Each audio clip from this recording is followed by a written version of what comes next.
wood. It should be a big neon sign right there that says, not guilty. He paid the price. If there was ever a time for him to walk out on us, that was the time. Facing that cross. If he didn't walk out on us then, he's not going to walk out on us now. He's going to remain with us through it all. Glory to God. I want to thank Pastor for continuously believing in me. Thank you for investing in me. I appreciate that. I want to thank the congregation. Thank you for showing up today for this word. I really appreciate the support. Today we're going to be coming from the book of Corinthians, the first book of Corinthians. Amen. We're in chapter 13. Can you please stand for the reading of God's word? Give you a little time to get to it.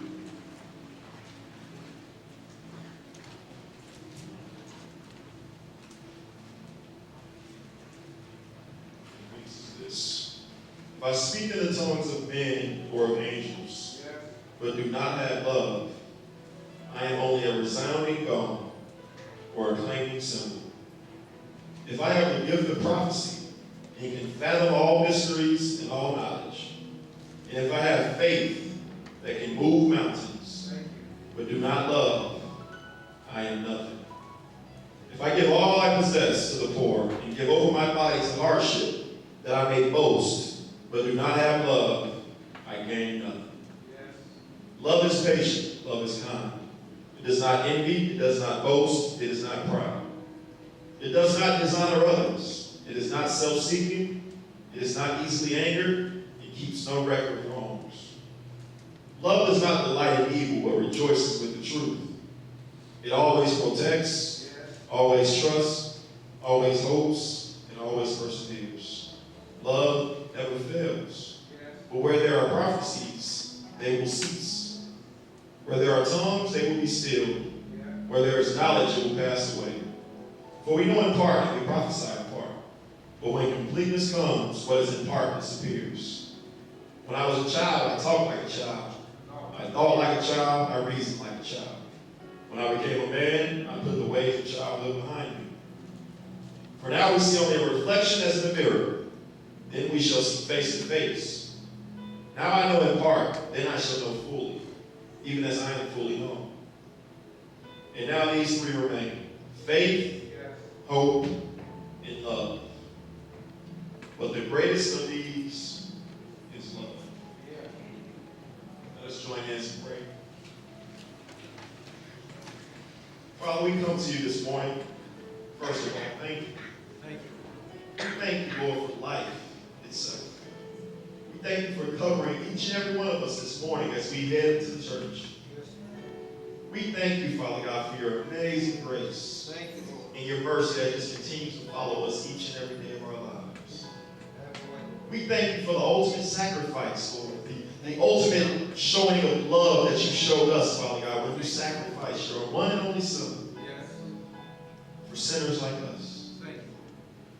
Your word tells us that while we were yet sinners, Christ died for us.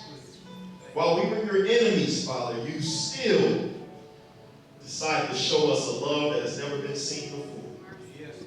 And we thank you for that this morning, Father.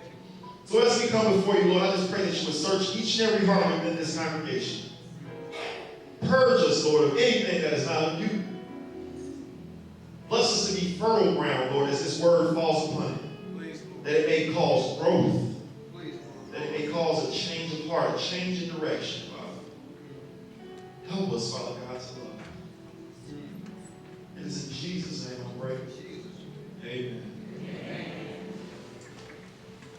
This sermon is entitled Back to Love. But before we get into love, I want to talk a little bit about the history of the Corinthians in the church, the city of the church. See, the city of Corinth was very ignorant to God, ignorant of God. God called the church of Corinth to go in one direction, but the city decided to go in the complete opposite direction. It was a city filled with fornication, filled with idolatry, to name a few, among many. The city was known for its ungodly ways. In fact, if it was a room full of people and someone called you a Corinthian, it means you were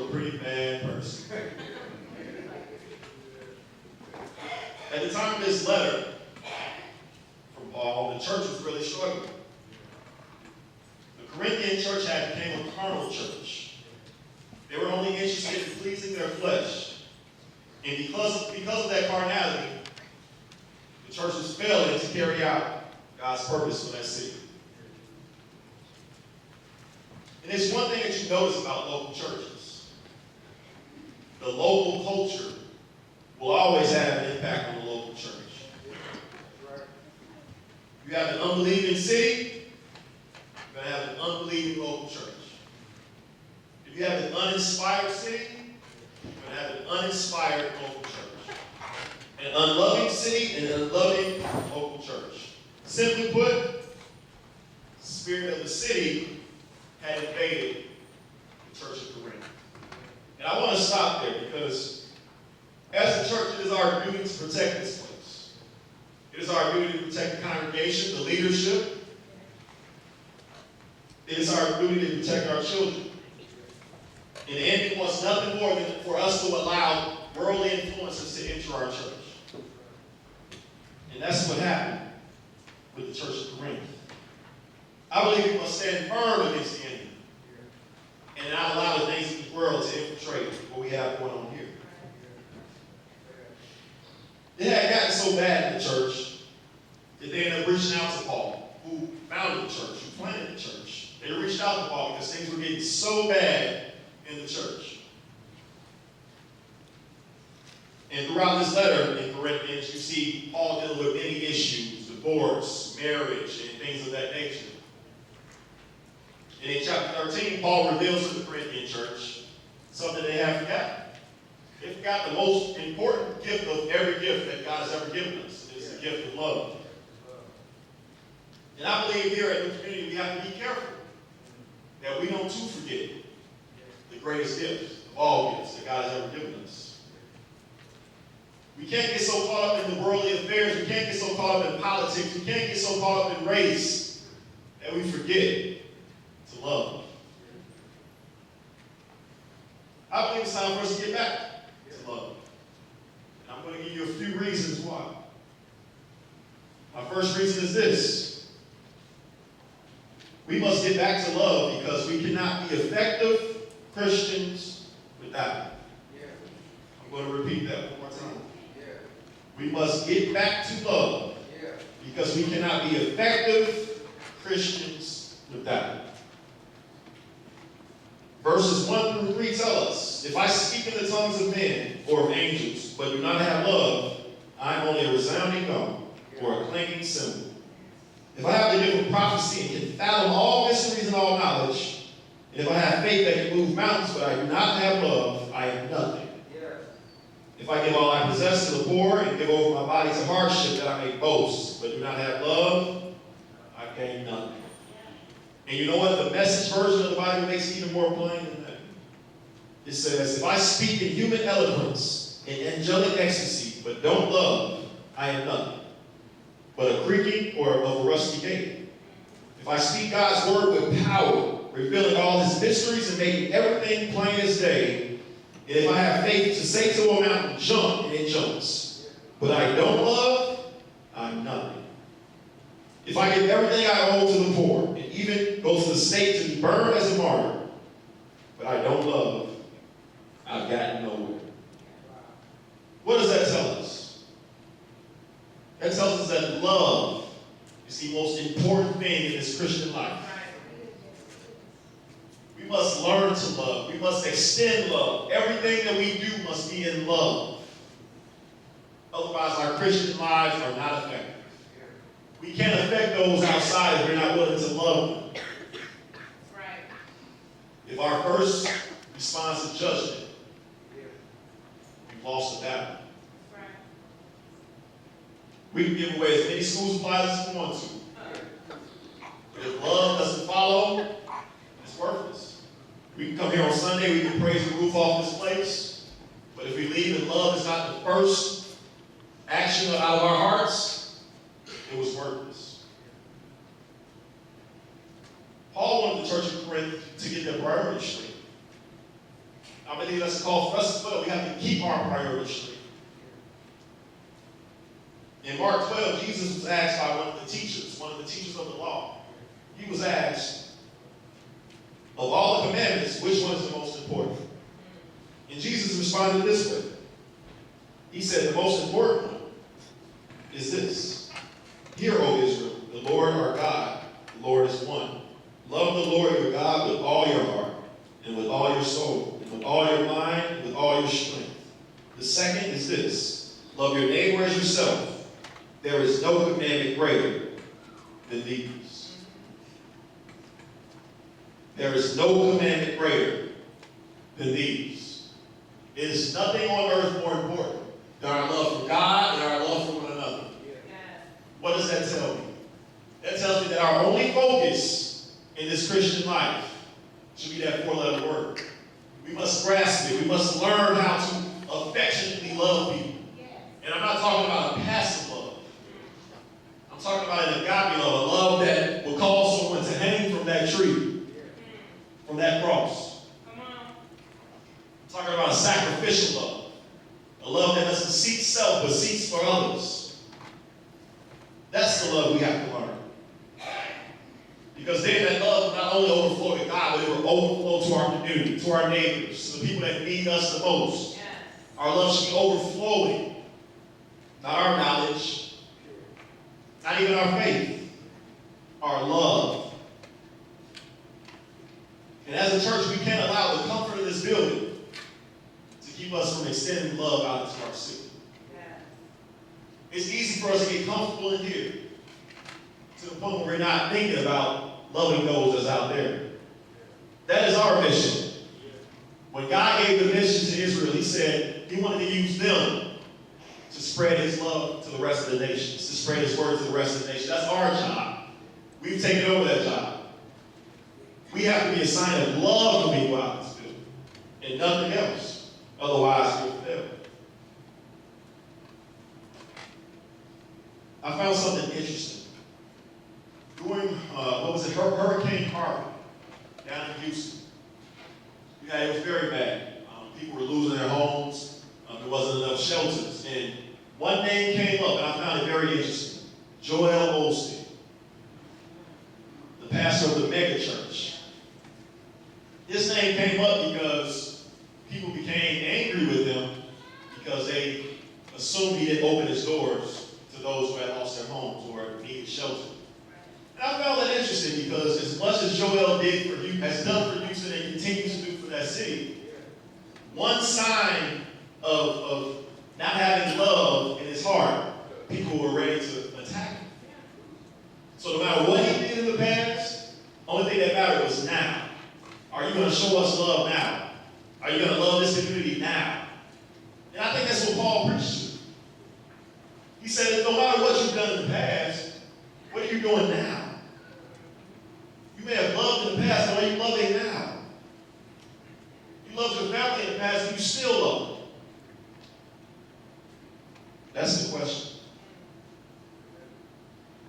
So to recap, in order for us to be effective Christians here in the community, love must be at the center of it all. Here's my second point. We must get back to love because love is eternal. Love is forever. Paul says in verses 8 through 10, he says, love never fails, but where there are prophecies, they will cease. Where there are tongues, they will be still. Where there is knowledge, it will pass away. For we know in part, and we prophesy in part. But when completeness comes, what is in part disappears. What is Paul saying here? He's pointing out that the temporal things of this world will pass away. But love never fails. Love never falls away. Love will never pass away. It will endure time. Love will outlast temporal. And see, the church of Corinth was very infatuated with the spiritual gifts. They were all about the spiritual gifts. Who's here? Who's here? All about levels. And what is Paul saying to them here? He's saying that there will be no need to prophesy when we stand in front of our King. There will be no need to speak in tongues when we're in the presence of our Father. Those things will pass away. But what will be is the love that's in our hearts. That's what we'll be able to take with us. when we're in front of our Lord. The only thing we'll be able to say to him is, I love you, Father. Thank you. I love you, Father. I'm full of thanksgiving. I love you. There will be no need to prophesy. So this knowledge that we tend to covet now, who's smartest, who has the most knowledge, who reads the most scripture, that may not matter. Because love is going to be the only thing that we can take with us when we stand in front of our King. We must keep the main thing, the main thing. It is amazing that Jesus Christ called it the greatest commandment. All of the commandments in one is just to love God and love your neighbor. If we can figure that out, we got it figured out, church. If we can figure that out, our youth will come back to where they need to be. But it takes us, the people of God, who has to carry on this mission. We have to show them what love is. We can't just talk about it. That won't get the job done. We have to show our children. We have to show those who are lost what love is. And it has to be consistent.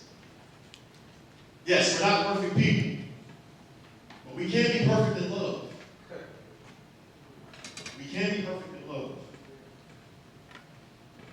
Love must be at the center.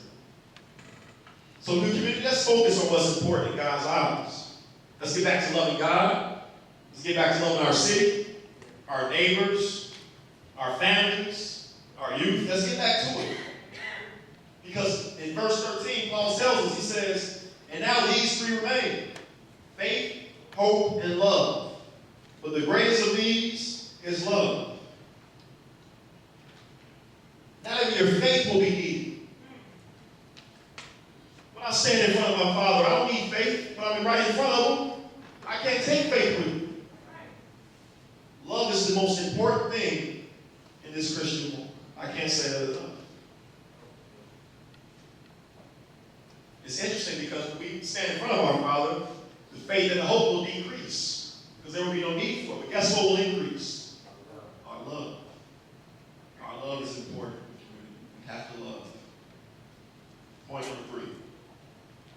We must get back to love because we remain stuck without it. We must get back to love because we will remain stuck without it. Verse number 11 tells us, when I was a child, I talked like a child, I thought like a child, I reasoned like a child. When I became a man, I put the ways of childhood behind me. What is Paul getting at here? Why did he use up that play with words? Well, the verse will be better understood in the context of chapter 12. Like I said before, the church of Corinth was fascinated with their spiritual gifts. They were fascinated with the hierarchy of spiritual gifts. Who's up top, who's down, who's at the bottom. And Paul wanted to let them know that children preoccupy themselves with childish things, with things that are temporary.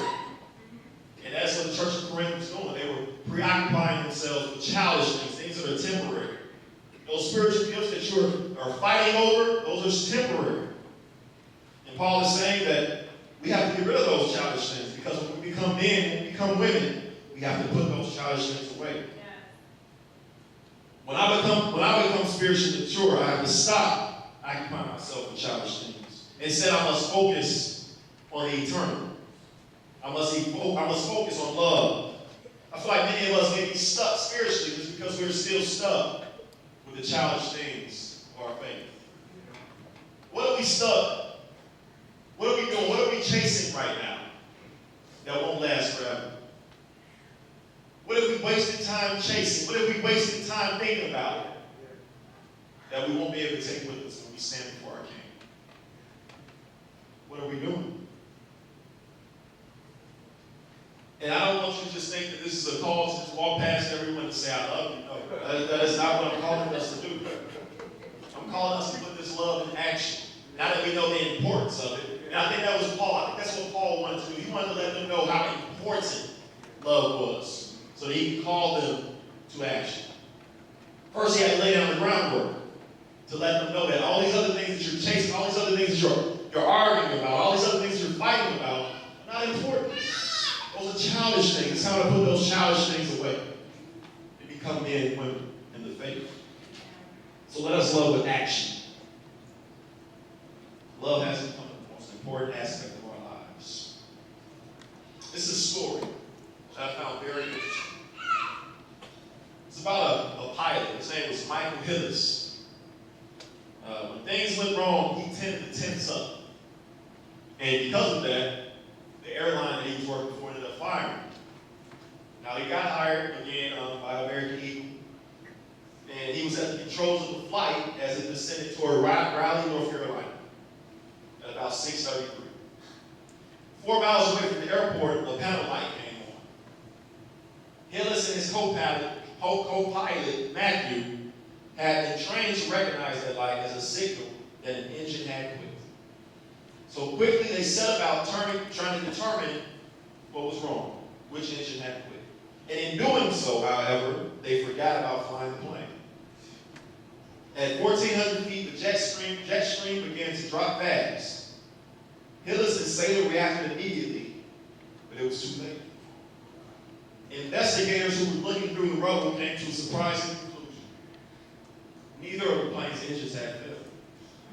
Most likely, the light was faulty. What am I getting out of this story? These pilots were so distracted by the light that came on that they forgot about the most important duty of a pilot. What is the most important duty of a pilot? To fly the plane. They allowed the distractions around them to make them forget about the most important job that they had. I believe that the enemy wants us to be distracted right now as Christians. I believe he wants to distract us all around so we may forget what our most important job is as Christians. Our most important job is to love. If you don't get anything else from today, your job as a believer in Christ is to love. Let's not be like these pilots who forget that job and end up crashing. Let's love our neighbors. Let's love our church. Let's love our God. Let's continue to love. Let's not forget how to love. Let us pray. Father, we come to you this morning, thank you. You've challenged us today, Father. You really have.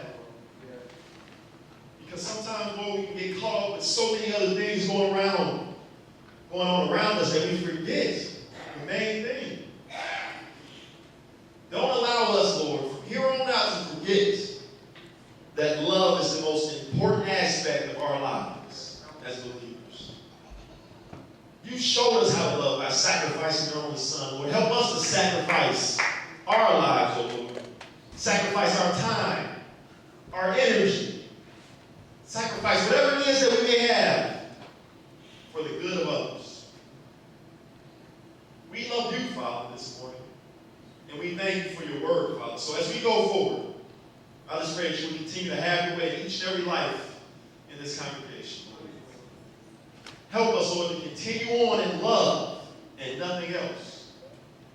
Keep it on our minds, keep it on our hearts as we walk out of here today and someone cuts us off. Bless us to keep it in our hearts to love them no matter what. We all make mistakes, oh Lord. Help us to be merciful with one another, just as you're merciful with us. Help us to be graceful with one another, just as you're graceful to us. Help us, Father. We need your help. We can't do this on our own, Lord. But we're ready to take that step to get back to love. It is in Jesus' name I pray.